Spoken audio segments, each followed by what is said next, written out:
The first time I went to Olympia was, I think, around February of 1990, and there's a pretty famous poster of, like, the K cat in a car, and it was Melvin's Nirvana and Beat Happening at a Grange Hall, and that was my first show, and we had gone to shows in Olympia, bands on tour and stuff, but that was, like, literally yeah, I mean, It's like it's 89, all 90. life-changing, but that was, like, Yeah. I can feel it now, and to be able to sort of, like, be in that space and be like, "Oh my god," like, this is and there's probably, like, I mean, maybe not even 200 people because that place is so small, but it was amazing. Welcome to The Creative Asylum, a weekly podcast that digs deep into the minds of visionary creators of all stripes. Musicians, actors, filmmakers, writers, artists, cartoonists, and cultural disruptors. Here, we'll discuss perspectives of living life on your own terms. Life lessons that keep us grounded and sane, and sometimes pull us back from the edge.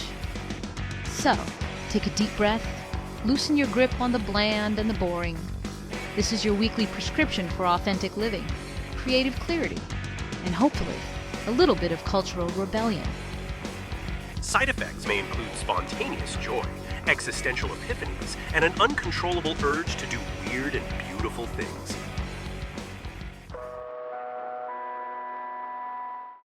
Hi, everybody. Thanks for being here. This is Daniel House, your host of The Creative Asylum, and today's guest is Molly Neuman, drummer in the band Bratmobile from Olympia, Washington, one of the bands that started the whole Riot Grrrl movement. She's also been in other bands, included were the Peaches and the Frumpies, but she's also had this amazing career in the music industry. She was the VP and co-owner of the label Lookout Records out of the East Bay in Oakland, California, Oakland, Berkeley. They launched the careers of Green Day, Operation Ivy, and a whole bunch of other bands that were all kind of involved around the Gilman Street scene. She has worked at a bunch of different companies, including Rhapsody, Kickstarter. For the last 7-8 years, she's been with Downtown Music Holdings and is currently the president of CD Baby. This conversation is terrific. One of my favorites. I hope you feel the same way, and I hope you stick around for the whole thing. Here's a conversation with Molly Neuman. Molly Neuman, hello, how are you? I'm good, thanks. Excellent. I'm so happy you're here. I don't know if you even remember you and I, it's been decades, I think, since we last interacted face to face. I think I remember, I mean, I saved a lot of my stuff, so we probably have some Uh-huh. letters or correspondence, maybe even from the Could early be. 90s. I don't know. It's weird, decades have Yeah. gone by, and No, I know. now we're older and we're still doing stuff. And Well, that's great. you in particular are doing stuff. I'm kind of not doing as much stuff. And so I don't know, I've been following just your ascent musically and professionally and just have been impressed every step of the way. So Thank you. yeah, it's quite something. So It's interesting because I have a lot of pride mhm, in the things that I've accomplished, but none of them have ever felt like easy. So it's, mhm. every single step out, there's always something that's a massive challenge or intensity that seems really out of scale. Like, God, there's got to be a better way to do this. But maybe the perseverance is the actual, thing that I could take the most pride in. Do you think that's just the nature of life, or do you think that Yeah, I like do. I think it's also, I mean, I do believe that coming from a real sort of punk community that started, my connection and life in music, where my ambition was never really about something concrete. It was mhm, really like, this is just a cool thing to do. Like it's starting from hanging out with your friends and just being at shows and seeing bands and then, starting bands and wanting to impress each other and all of those sorts of things. Like that's always been kind of the thing that I guess started me out. And so every time, even though now, my professional and career reality has been much more, specific and measurable and all of those things that, you see in business, that was never really how I have been terribly motivated. I mean, certainly now, like we were just talking about before, when you have responsibilities like homes and families and other things, like you have to be a little bit more realistic. I got a call from my local water company today, and they said, we're raising your rates. Like things like that, you just don't, you have to be prepared for. The mundane aspects of being an adult. Of life, and that you certainly do need some income to help make it easy or feasible. But yeah, I think in terms of how over these literally 30 plus years of working and being in music, the gift of coming from a place where there was no limit exactly, or if there was, I didn't give it any credit or credibility. That to me kind of always still seems like part of how I operate, and Yeah. so I'm grateful for that. I mean, some of it too, I think, is just, when you're in your 20s, you're not thinking about adult responsibilities. And that's kind of the beauty of it, is like, there's this thing I want to do, and I don't even know how to do it, but I'll figure it out and I'll do it. And I mean, that's the whole DIY punk rock, ethos, Which is true. which is so great. But I think that these generations now seem to have a little bit more of a plan earlier on, or maybe Think so? just the air, maybe because I've lived in New York and now I live in LA, Mhm. and being from DC, where business isn't the main industry, the government and World Bank and IMF and those sorts of things, that's the main industry, and then living in the Northwest and being so connected to Olympia, even though, again, another like weird capital, but in a much different Yeah, scale. very different. And the Northwest just not being, even though now it's, if with those companies, so much of business is, dependent on it. That atmosphere, I don't think, was really informing. And maybe there's some class reality to that too, right? Just so much more kind of working class and self-contained environment. Whereas in New York and LA, it's so, the ambition and the Right. kind of drive and atmosphere is just like omnipresent. And so that's kind of interesting. I think about that with my own daughter, growing up now, she was born in New York and now we're living in LA, and being in Hollywood and all that stuff Yeah. is so weird. How old is she?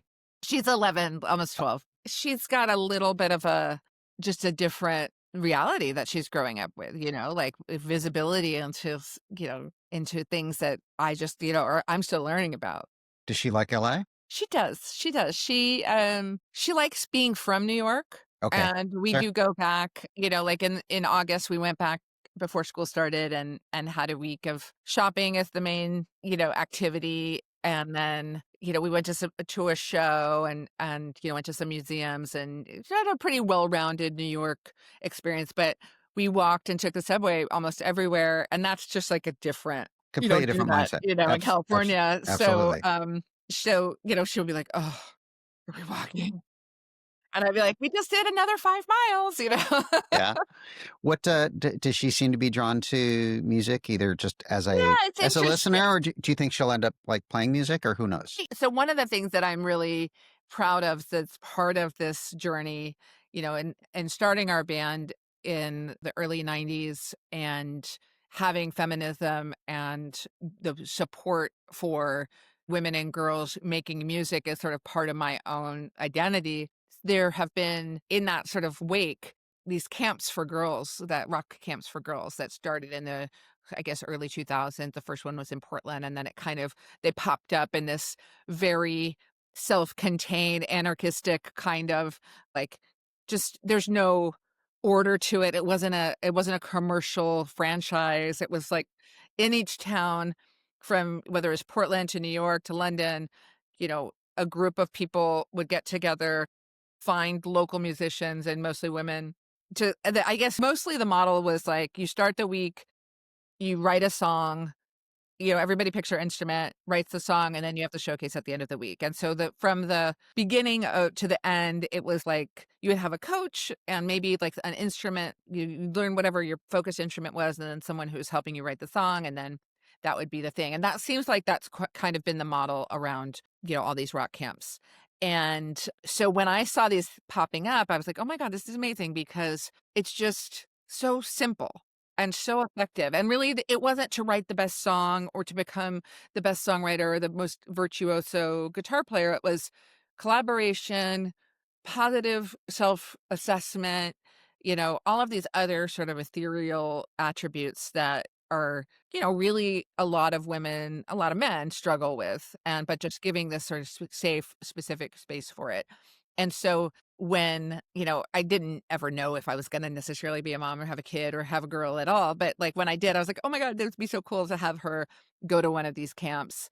And so long story long, she's gone to 2 summers here in LA, like a local day camp, and then 3 summers. There's now one that I'm actually on the board of called Amplify, which is a overnight camp in Ojai, California.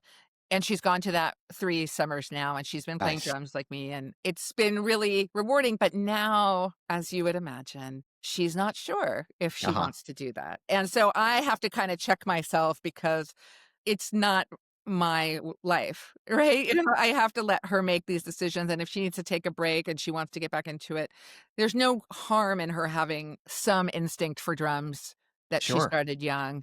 If she Sure. ever picks it up again, who cares? But I am like, I would love her to keep doing it, but I have to kind of, again, check myself. It's not about me. Well, the more you push them, the less likely she is to do it. Exactly. Too, right? And I know this. Yeah. And what I don't know much about is parenting through teen years. Like I've been a teen, and my parents love to remind me how, terrible I was and irritating and all of those things. So I'm trying not to have that pepper my approach too much, but it's uncharted territory. It's like it's a wild time in every single person's life. Yes. So yes, I've been through it myself. And yeah. you're not really prepared for any step along the way, and you do your best to figure it out based on your own experience, right? That's it. Because life is very intense for all of us, I mean, and not just if my job wasn't, a whole thing, or her school wasn't a whole thing, or she does dance too. So that's like one of the activities she does. And it's very full. And part of what also people are going through is like social media and electronics and all of these other things. And she's becoming someone who has a vocabulary for herself. She doesn't have it yet. It's emerging. And so what I'm trying to do is just, without over demanding or being frustrated by the fact that she's growing, Right. kind of like be patient there too. So it's a lot. It's a lot to do, I think, with professional commitments, and all these other things at the same time. Like it is not an easy road, but everybody has to deal with it. It's not unique. And for some people it's easy, and for some people it's a complete nightmare. And I guess so, right? Like, I mean, that's the other thing, right? Like, for some people, they might have more of a sense of it, or they've been through it before, because obviously they're, people have lots of, more than one kid, or they're closer to siblings who have kids, or whatever it is, But we're doing okay, and we're very proud of her. that's great. Yeah. Let's go back to when you were maybe a bit older than your Yeah. daughter, but to your beginnings. So I know you're from DC, and I know you ended up going to school in Eugene. Yeah. So I started at U of O, and then Right. And then you ended up in Olympia. Yeah. So how did those things happen? Like, how did you decide from that coast to come Sure. to U of O, and how'd you go from U of O up to Evergreen? To Olympia. When I was in high school, acting was my sort of passion area. And I loved the West Coast. My dad's from Oakland originally, and I kind of, had an idea that I wanted to be in California, or at least as close to California as I could get. And when we started looking at colleges, we stopped in Ashland at the Shakespeare Festival. And my dad had been an intern there in the 60s. So, I was already sort of interested in theater and interested in acting. And they had a program for high school juniors. So the summer before you became a senior, there was a 2-week program. And I would a lot of times when I was growing up, come to California to stay with my family, my aunt and cousins in the Bay Area. And so that summer, when I was accepted into that program, I went up to to Ashland for 2 weeks, and I realized, maybe this is it's a pretty special place. Oregon's so interesting because it's the diversity of economic diversity and class diversity is pretty extreme. And I was something of a hippie then, and, kind of like, oh, well, very holistic approach. And so when I started to apply to schools, I ended up applying to schools in Oregon and California, and it just ended up that U of O was the best choice. When I got there, my next door neighbor in the dorms was from Olympia. Okay. And so I was into music, but it was like pretty random, the stuff that I was into. Like very really into REM, really into go-go, which is, like the R&B music from DC, really into like a lot of, sort of more R&B music. And that was summer of 89. So is when, Do the Right Thing came out and Fear of a Black Planet was coming out. Like, so, there's just a lot of like big records. And Allison was from Olympia and she brought these tapes. So we started listening to the tapes that she had, and it was Beat Happening and all these other things on K. And that's what really blew my mind. I was like, what is this? Like one singer, a beat, Yep. one note. So minimalist. So minimalist and Yeah. so powerful and so inspirational. So I had actually like brought a guitar to college. Like I had used my summer job money and bought a acoustic guitar and was like taking a class that's, like an elective class to like learn chords and stuff. And then we started going to shows. She still lived there. Her mom lived there. And she invited me up. And so the first time I went to Olympia was, I think, around February of 1990. And there's a pretty famous poster of like the K cat in a car. And it was Melvin's Nirvana and Beat Happening at a Grange Hall. And that was my first show. And we had gone to shows in Olympia, bands on tour and stuff. But that was like literally, yeah. I mean, It's like it's 89, all 90. life changing. But that was like, Yeah. I can feel it now. Yeah. And to be able to sort of like be in that space and be like, oh my God, like this is, and there's probably like, I mean, maybe not even 200 people because that place is so small, but it was amazing. And Allison's the singer of Bratmobile. So she and I became, sort of like glued to one another and started our band. And from there, kind of everything evolved, and we just started going to Olympia all the time to go to shows and sometimes to Seattle, but that was our scene. So after being at school, and I had kind of stopped taking courses that were on any degree track. They were more like just things I was interested in. I was probably going to be a lot of years to graduate from U of O.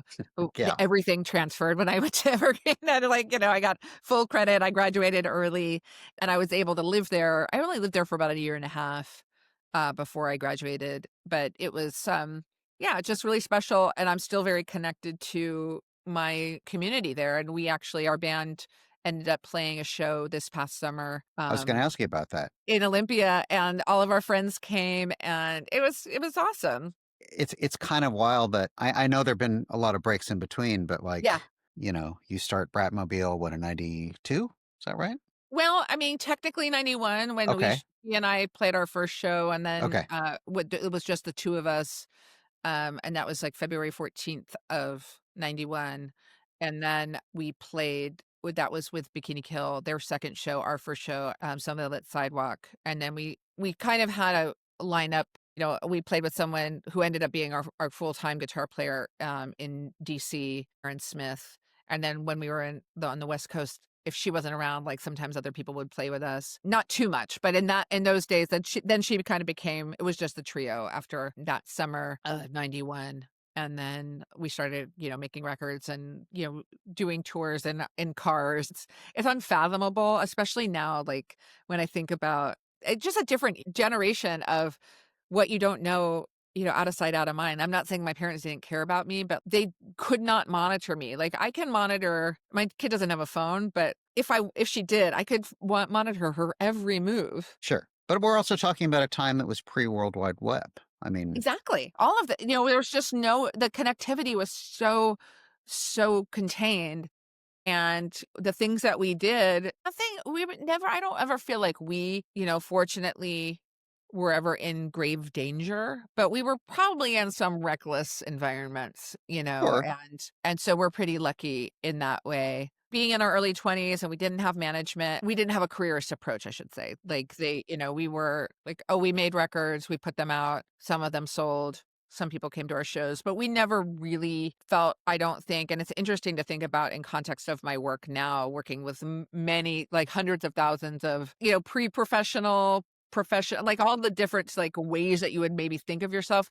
I don't think we ever thought of ourselves as professional. And in some ways, when I look back on that, I think, oh, that was kind of selling ourselves short, because either were some of our peers who approached things in a much more sort of like, this is my career, this is my livelihood, I'm all in. And I don't really know what it was that prevented us from having that mindset, but we didn't. Was there anybody in Olympia at that time that was driven in that way?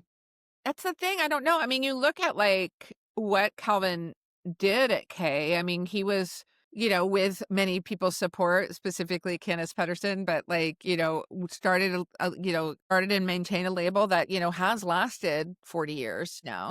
Right. Ups and downs like all of us, but, that has been his career and livelihood. And the band was the touch point, or I don't know what the way to describe it, but like the center of it. But yeah, not necessarily like we're going to tour and record and try to get bigger. So I mean, in that way, yeah, I mean, the trying to get bigger part definitely was probably the Olympia negative assessment of Seattle, right? Like Seattle is like where you have dream, progressive ambition, and obviously there's a lot of evidence of that. But I don't think that started in Seattle until bands started getting signed. I went up to this panel discussion at Easy Street Records up in Seattle, and there was and it was a Skin Yard thing, and there was a young band, and they were really cute. They were like, maybe the oldest member was 21, right? Right.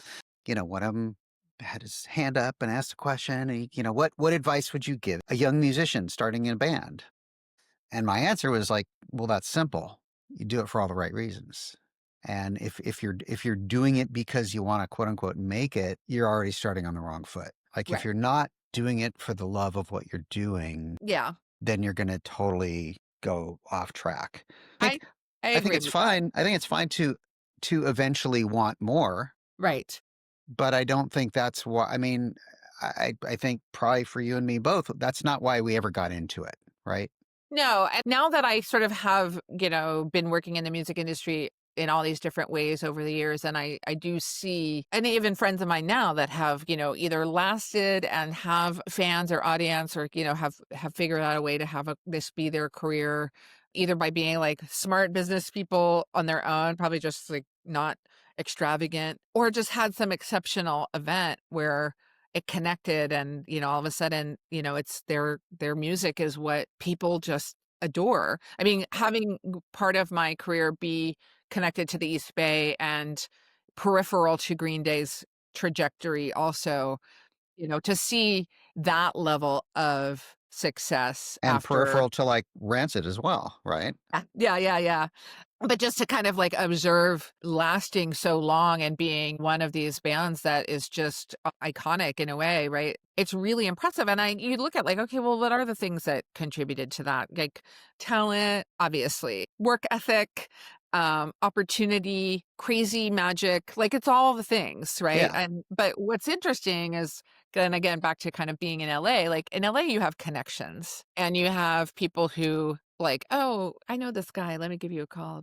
In the Northwest and in the East Bay, like that was not really there. I mean, arguably after Green Day was on Lookout and they had management, that management had connections and, put a lot of things together, but their origin was really just a phenomenon. So yeah, it's all pretty interesting. But on a personal level, I've always kind of liked work, whatever that means, and like just like kind of doing stuff and thinking that my creativity specifically was going to be what drove my career, or, was going to make me have any kind of money or whatever it was. That was after I decided not to be an actor. That kind of let that go. Because originally, I did, go to college thinking that was my dream to, find some kind of career, whether it was in regional theater or whatever. Yeah. So it's interesting. But now I think about it a lot because, the work I do every day is about people who just have an idea and they want to share it with the world and they use our platform to get it out there. And they have all sorts of levels of aspiration. And this is in reference specifically to To CD CD Baby, Baby, yeah. correct? Yeah. Where, it's Yeah. like you basically come to the website and you have your recording and you want it to be on Spotify. And that's the simplest way to describe what we do, plus many, many, many, many other services if you want and other things that we can help you do. But that's the simplest thing. That means that they take themselves seriously enough to want to share it in some capacity. And they want someone to hear it ultimately. Now, that's in the modern music industry. That's the biggest problem. Like, are people going to hear it? We don't know. That's the hardest thing. That seems like kind of the double-edged sword of the World Wide Web is, it's the great equalizer and it gives everybody access to putting themselves out there. And by the same token, now everybody has access to be out there. So now that sea of everything you have to kind of claw through is so much more vast. Like, That's it. I kind of feel like pre-World Wide Web, I had a much easier time finding new music when it was just college radio and fanzines, because all of them sort of represented, these slivers that reflected kind of what your personal interests were. And, you had your And six favorite fanzines. you had limited resources to connect too, right? Like I was actually telling Lucia, my kid, last night, we were listening to the radio and a song came on and she didn't recognize the artist right away. But then when I looked it up and she's like, oh yeah, she's like, I don't know the names of songs. I don't know who it is, but I always recognize them. And I said, well, that's because you listen to music a lot in the car and we listen to Sirius and, sort of like whatever pop station it is. And so you're not like looking at it exactly. That's always been a way that people found out about music. But then you would have to go to a place and say, I heard this song, and they would hopefully know what it was. And you would buy the one thing with your limited amount of money, and then you could study it. And there's all these different anecdotes of how people engage with music.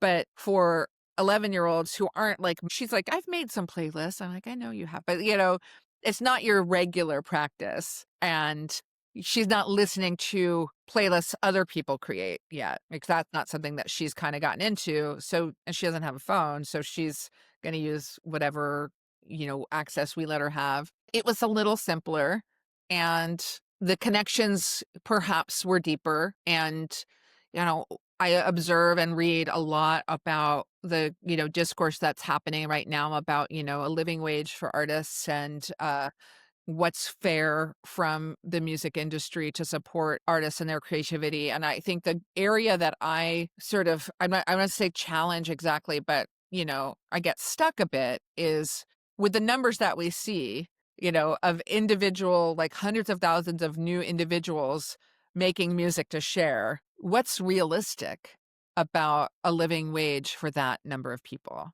If you tried to map it to anything in history of any kind of zone of how things have worked, that likely most of those people had multiple jobs in some capacity or the Sure. other. So, it feels weird because sometimes I'm like, like one angle of critique will come in with, people have to work all these jobs. And that's true of every part of life now too, but especially for musicians or creative people. But is it not part of what we were just talking about, this like democratization of access and the availability that just makes it anyone, so much more?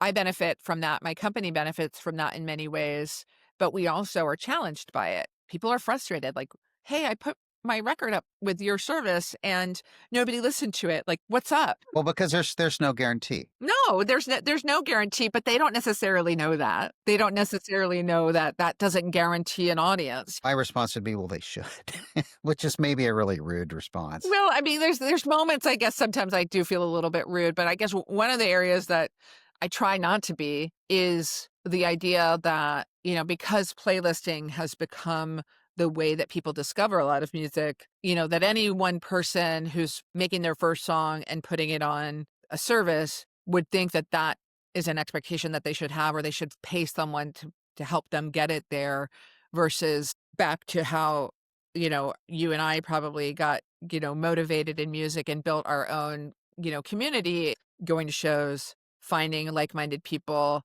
being inspired by them, sharing it with them, building things in a more organic way. And it's corny, but like, because the business has shifted so much, and now you might know Spotify has a threshold of what they monetize of, it's like Really? you have to hit 1,000 streams to be eligible for Okay. monetization. So And it's sort of the YouTube model. exactly. And so that happened about 18 months, almost 2 years ago. And so, how to get to 1,000 streams is kind of like one of the things that we talk about in our work. Like, instead of, thinking that you're going to be on 8,000 playlists, think about making those connections with Community. other people who might actually just like your music. And if they don't like your music, and if no one does, maybe that's a sign, right? Like, that's okay too. Yeah. But that also comes back to like, why are you doing what you're doing? Right, right. If Are you you're doing it because you want to make it, or are you doing it for the love of doing it? exactly. And maybe you're in a band that is creating inherently difficult Mm, music, yeah, no, no. which has often been music that I probably gravitate towards much too much.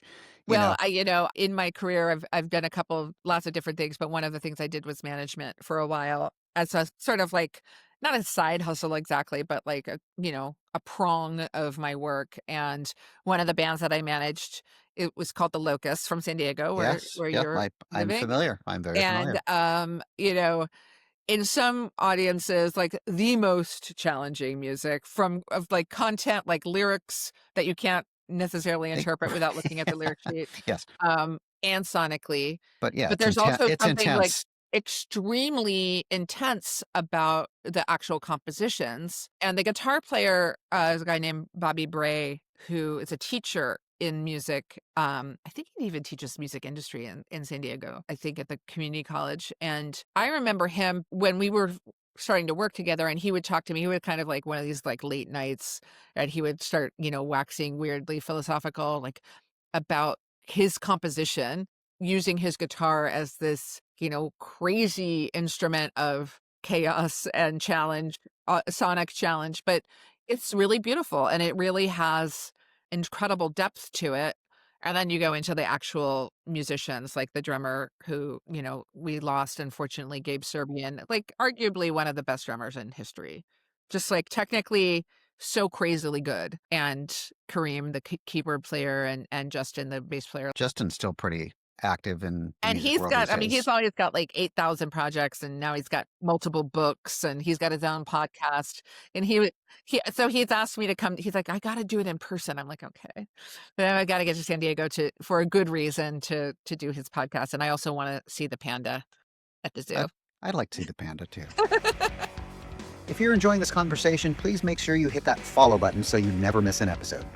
If you're watching on YouTube, please like this video, leave a comment, and if you haven't already, please subscribe. It's the quickest way to grow our channel, and it's absolutely free. You can also subscribe to our other channels on social media. Check out our Instagram at Creative Asylum CA, that's the letter CA, or on TikTok at The Creative Asylum, that's all one word. Our website is thecapod.com, and our Facebook profile is the same, facebook.com/thecapod. All right, back to the episode. Okay, you play your first Bratmobile show, summer of 2025, you're actually out there touring. It's what, how many years is that? Yeah. So 34 years later? well, we had different eras. Like in the late 90s, we had like our first 4 years and our second 4 years, and then 2002 we kind of got playing, and it wasn't like a big deal, like we were breaking up, but other things were going on in our lives, and we were living in different places, and so we just stopped. And the great thing was we've always stayed friends. And I guess about 3 years ago, we got asked to play a festival out of the blue, and this cool festival in Oakland called Mosswood.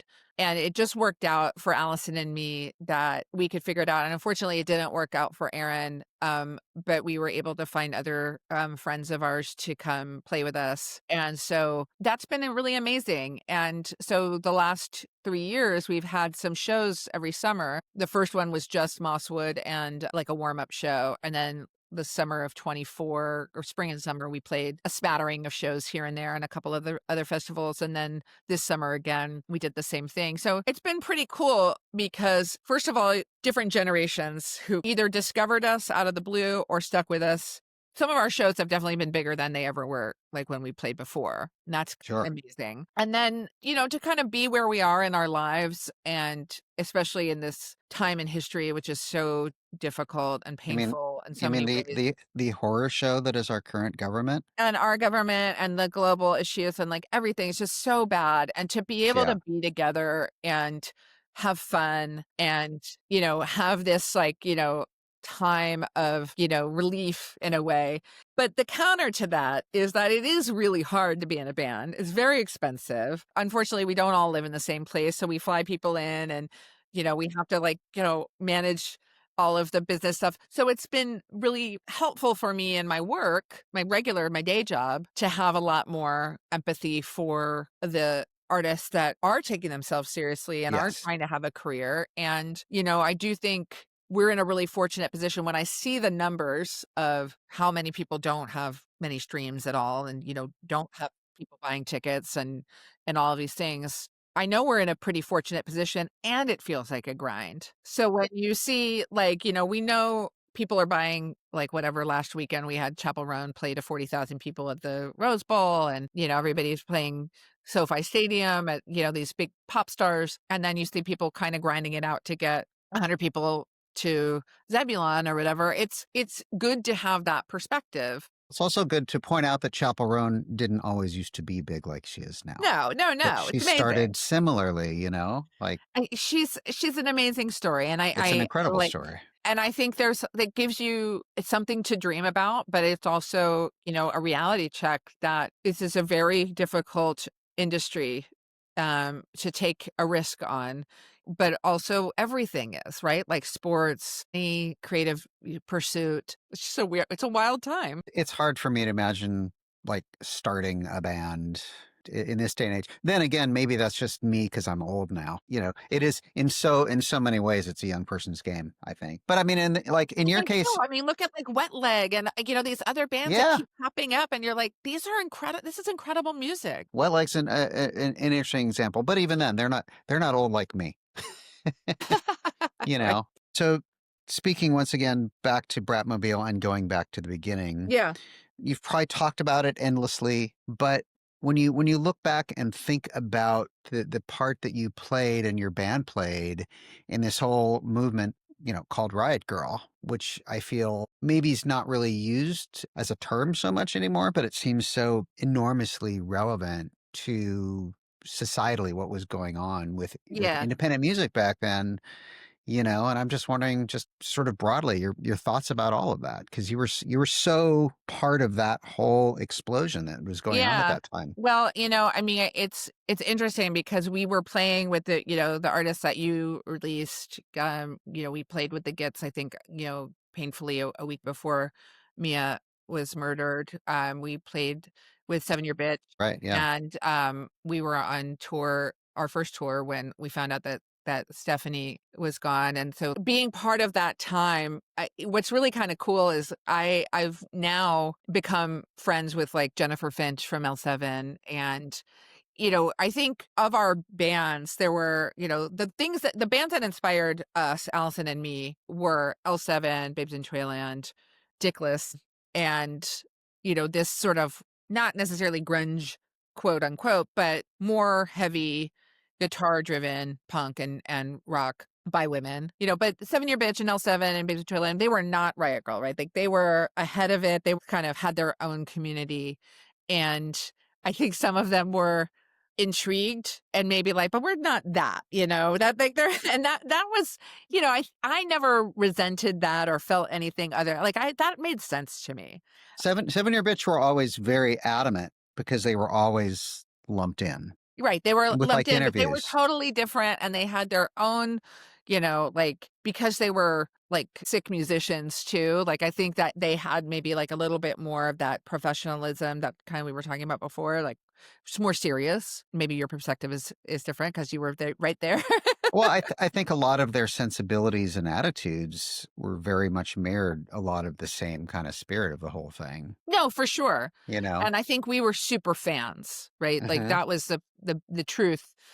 But, operating kind of in different, areas. But because our bands and Riot Grrrl as a sort of, community driven identity, I think it seeded these different pockets of, I don't even know if that many bands came out of it, but I think that there was an identity, a subculture kind of reality that emerged from it.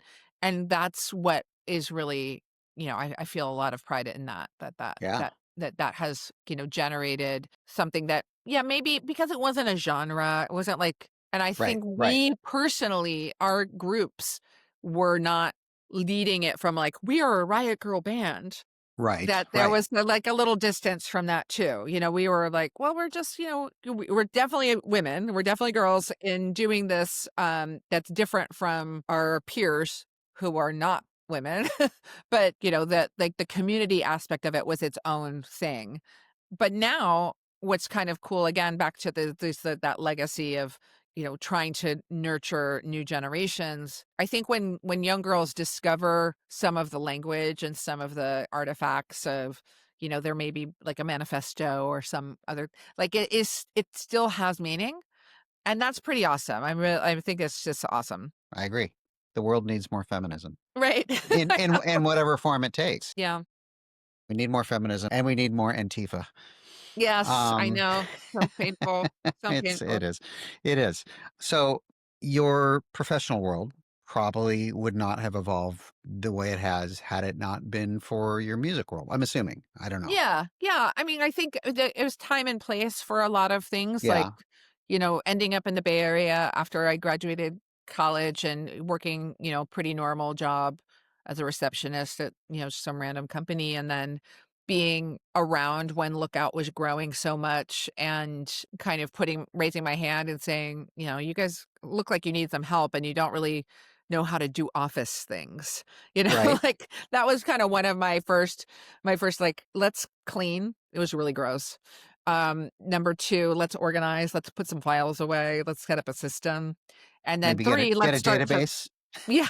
They had a database, but it was like, at that time it was when they were shipping like 50,000 records a week and just invoices were piling up in the Yeah. corner and Nobody was just, dealing and it with it. wasn't, the bills were being paid, but it was just like the clutter was, chaotic in a very small room, and they were shipping out, mail order on top So of you it. were working somewhere else and then you said Kind of like they knew they had to hire someone. And I was like, well, I kind of know how to do bunch of the stuff, stuff. Yeah.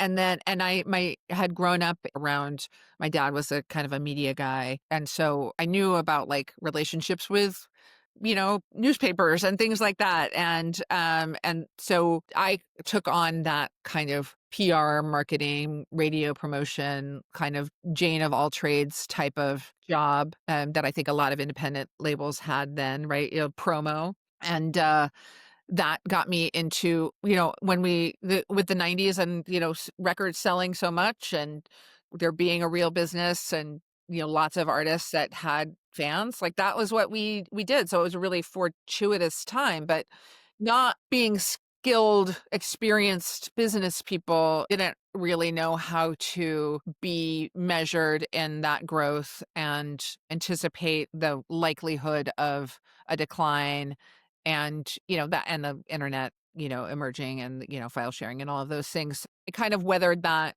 and the company weathered that. And then I also started doing management and ended up moving to New York. And as we sort of wound down the label, I was kind of taking on a new phase, and then got a job at a company called eMusic, which was a competitor to iTunes, and I with the remember download. them well. Right. Like Yeah. it was a cool company at that time. I think I was one of the earlier labels to be with eMusic. Probably. Yeah. I mean, Yeah. it was very independent focused. And so that mapped to a lot of my relationships and my experience. And then I learned, what it was like to work in a bigger company with different kinds of, departments and things like that. And I stayed there for quite a while. But then when streaming started and we didn't really have a streaming offer, and building one and, putting that out there was, seemed, it's funny to look back on like the tech development required to do that. That's probably like plug and play right now. Like you could probably find, if you had the licenses and you had customers, you could probably spin up a streaming platform now that would be not a heavy lift, but that was an inconceivable investment at the time at that company. And so I ended up working for about a year at Rhapsody, now Napster. It was a streaming company, but very small, and just pivoted from there over the next couple of years and then landed here at downtown in 2017. So it's been almost 8 years that I've been here in 3 different jobs, 4 technically, but 3 kind of different areas of what we do here, which has been incredible, and lots of ways to kind of be in a place of, change, but within one organization for all these years has been pretty awesome. When you're dealing with artists, they must have a genuine appreciation for the fact that you actually are an artist and have been I an think artist. so. I've only been in this role for a year and a half, and because we're doing a lot of sort of like reimagination, a lot of the work that we've been doing hasn't really kind of hit the world yet. And so most of my artist conversations are more like, why isn't my record up yet? That kind of like customer service. So I'm hoping to get to that point where it is a little bit more of a positive conversation. We're doing a lot of work on that to get to the point of like we're not just dealing with problems. Yeah. Well, I think being a young artist trying to just grow your fan base is inherently a frustrating set of experiences. Yeah. We've been around for almost 28 years. Like that's kind of wild. Weathered a lot of generations and eras of the industry too. And so, it's not totally surprising that we have to change a little bit to meet the current needs of artists. How long has CD Baby been part of downtown music? Since 2019. Okay, so that's almost 6 years. Like, and in Portland, so most primarily, now we have teams and staff that are a little bit more spread out. And going through the pandemic, a lot of companies I think really had serious challenges, and some of them were like great, and then a lot of it was not that great.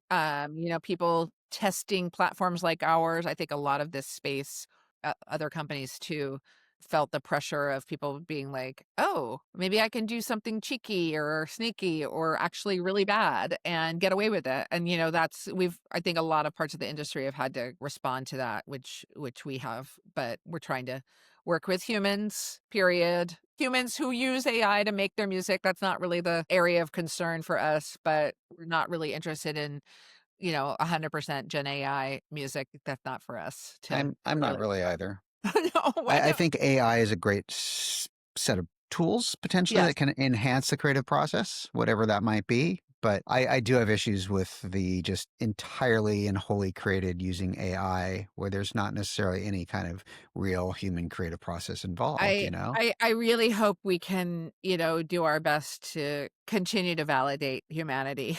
Mm-hmm. That's the only way I think about it. But, you see a release today of whatever it means for Spotify to, help people use AI to create music. I don't even know what it means. I don't even know what the release kind of like digs into. I haven't had a chance to investigate, but it's like, okay. I remain a fan of organic music, and I'm happy that I am able to still discover new music.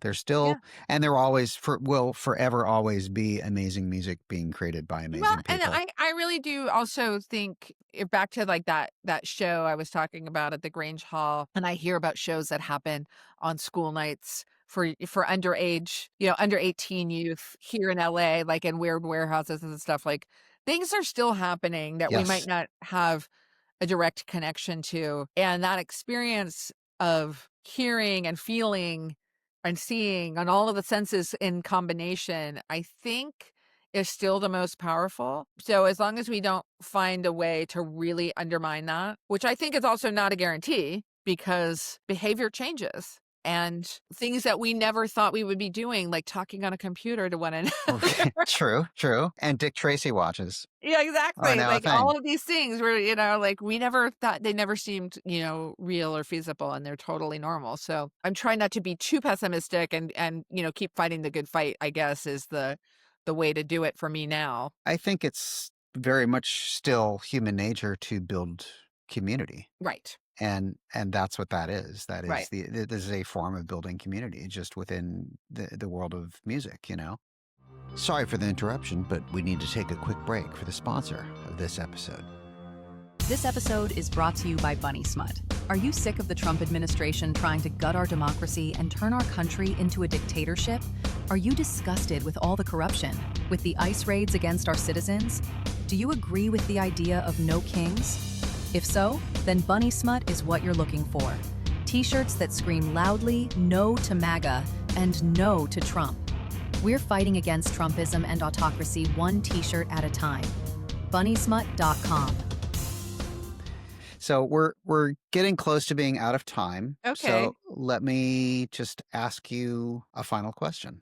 I'm just curious how you go about living your life creatively, professionally, in such a way that you always remain true to the things that you're passionate about, the things that are important to you, the things that ensure that you have authenticity in your life Yeah. and in your work. Integrity, I guess, right? Like All of it. I guess I just keep trying. I sometimes, have to ask myself questions because I do work in such a, quote unquote, corporate environment or a more business oriented environment. And I have to look at lots of spreadsheets and, have analysis of trends and things like that, things that are really not my instinct by any means. Like that's not what what is an easy thing for me to do. But I guess I do try to be grounded in, just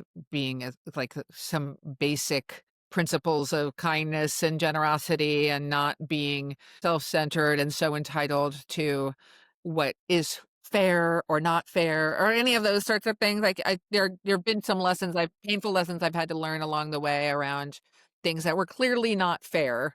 I got a job, for example, and I was like, it's going to be like this and it's going to be so amazing and yada, yada. And then like the day I started, it totally changed. And I was like, oh, and I got so stuck in that being the case that I think I was probably very annoying the entire time I worked there. It's like, well, I was promised this.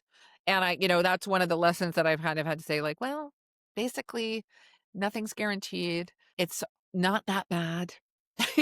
Most of the things that we have to put up with are, slight indignities day to day, but nobody cares, just get over yourself. And that's kind of like part of how I do it. I also try to move, exercise and do things that are logical and also, spend time with people that I find amusing and, entertaining. And that is, kind of helps bridge all these gaps of things that are tiresome. Yeah, that works. Yeah. Try to have fun, like my friend, maybe you worked with her over the years, Candace Pedersen, I mentioned her earlier. So this is her big 60th this year. And she invited me and like a couple of our group, to a special dinner for her. And it just works out that we can all meet in New York and like, celebrate her. And it's in like 3 weeks away. And I'm like, I know it's going to be the funniest night. I just know that there's no way we won't, whether we're talking shit or we're laughing at each other, making fun of each other. Like, it's just, that is the thing that I find the most enriching in life, is just laughing. Grateful for that. Absolutely. Because obviously, because of course we could be crying at any given point. Thanks so much for listening to this episode of The Creative Asylum. A quick favor before you go. If you liked this conversation, please be sure to follow and subscribe wherever you get your podcasts. New episodes drop every Tuesday at 10. You can find us on Instagram and on YouTube at Creative Asylum CA. That's Creative Asylum and the letters CA. Our website is thecapod.com. And our Facebook is the same, facebook.com/thecapod. Until next week, when we'll have a new conversation with another creative disruptor. Stay creative in life and at work.